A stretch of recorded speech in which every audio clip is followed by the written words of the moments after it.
বড়লোকদের নতুন ফোন কেনা ভার্সেস মধ্যবিত্তদের নতুন ফোন কেনা। মম 3 মাস ধরে আমি এই ফোনটা ইউজ করছি। এই ফোনটার ইউজ করতে আমার ভালো লাগছে না।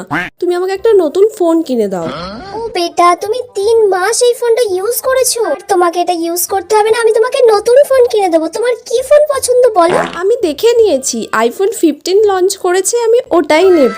আচ্ছা, তাহলে তুমি ওটা অর্ডার দিয়ে দাও। ঠিক আছে মম, আমি অর্ডার করে নিচ্ছি। তাহলে এই ফোনটা কি করবে? এই ফোনটার কি করব? এটা তাহলে ফেলে দেব? ফেলে দেওয়ার কোনো দরকার নেই, তুমি আমাকে দিয়ে দিও, আমি আমার ড্রাইভারকে দিয়ে দেবো। ও মা, আমি কতদিন ধরে এই ফোনটা ব্যবহার করছি, প্রায় 5-6 বছর হয়ে গেল। এই ফোনটার তেমন চলছেই না। কি হয়েছে? এই তো কদিন আগে তোকে আমি ফোনটা কিনে দিলাম, এই কদিনের মধ্যে তোর ফোন খারাপ হয়ে গেল? এই দেখো, উপরের এগুলো পুরো ফেটে গেছে। ও, ওখানটা রং উঠে গেছে, ওইটুকুতে কিছু হবে না। এটা এখনো তুই 10 বছর চালা। 10 বছর? 10 দিন চলবে না? তুমি এটা আমাকে 10 বছর ইউজ করতে বলছো?